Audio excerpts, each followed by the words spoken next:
तो आज हम बात करने वाले हैं कार्बो वेजिटेबलिस के बारे में। ये एक ऐसी होम्योपैथिक रेमेडी है जिसके साथ कुछ बड़े ही ज़बरदस्त बल्कि हैरानकुन दावे जुड़े हुए हैं। चलें, शुरुआत करते हैं इस कोट से जो वाकई बड़ा पावरफुल है।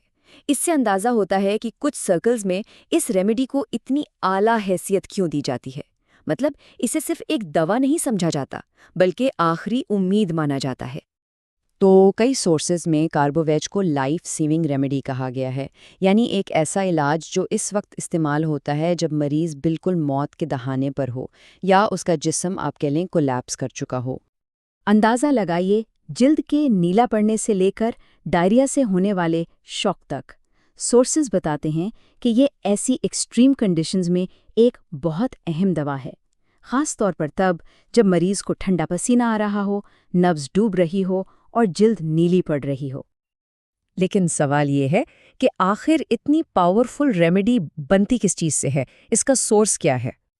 तो कार्बो वेजिटेबलिस बनती है वेजिटेबल चारकोल से, यानी सब्जियों के कोयले से। और होम्योपैथी के मुताबिक इसके बनने का जो प्रोसेस है ना, वही असल में इसके बॉडी पर एक्शन का मेटाफर है या इस्तारा है। जरा सोचिए, अगर लकड़ी को पूरी ऑक्सीजन मिलती और वो आराम से पूरी तरह जलती तो क्या बनता? राख। लेकिन यहाँ ऑक्सीजन की शदीद कमी की वजह से इसका जलने का अमल अधूरा रह जाता है, इनकम्प्लीट रहता है। और नतीजा क्या निकलता है? कोयला।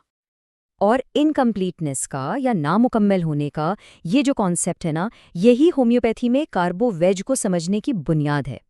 बस इसी एक आइडिया से जिस्म के फंक्शंस और उसकी खराबियों को एक्सप्लेन किया जाता है। अच्छा, तो चलें इसको थोड़ा और गहराई से देखते हैं।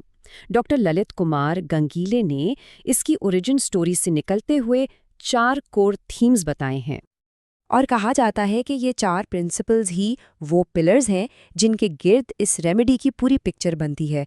चलें एक-एक करके इनको देखते हैं। तो पहला थीम ये कोयले के बनने के प्रोसेस को सीधा जोड़ता है डाइजेशन के प्रॉब्लम्स से। जैसे लकड़ी अधूरी जलती है, बिल्कुल वैसे ही बॉडी में खाना भी ठीक से डाइजेस्ट नहीं हो पाता, इनकम्प्लीट रहता है। और इसी वजह से बहुत ज़्यादा गैस, ब्लोटिंग और बदबूदार डकारें आती हैं। और यही कार्बोवेज के सबसे अहम इस्तेमालात में से एक है। दूसरा थीम इम्परफेक्ट ऑक्सीजनेशन। ये हमें वापस उसी लाइफ थ्रेटनिंग सिचुएशन की तरफ ले जाता है जिसका जिक्र हमने शुरू में किया था।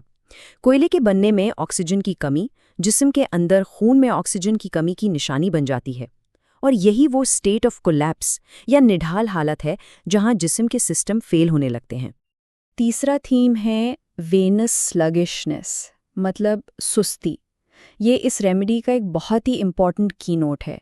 जिस्म के सारे प्रोसेसेस, खास करके खून की गर्दिश, स्लो हो जाते हैं, स्लगिश हो जाते हैं। पूरा सिस्टम ही धीमा पड़ जाता है, बिल्कुल उसी अधूरे और धीमे जलने के अमल की तरह जिससे कोयला बना था।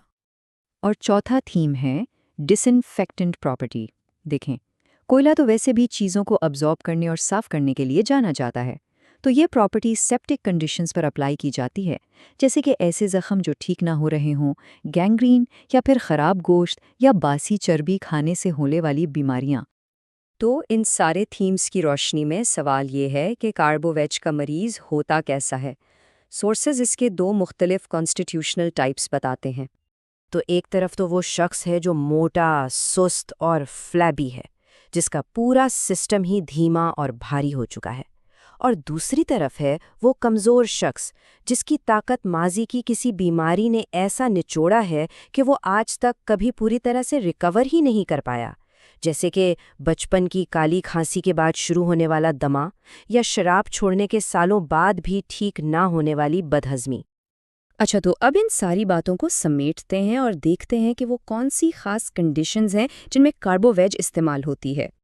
तो इसके एप्लीकेशंस देखें, मामूली गैस और बदहज़मी से शुरू होकर बिल्कुल एंड स्टेज इलनेस या स्टेट ऑफ कोलैप्स तक जाती हैं।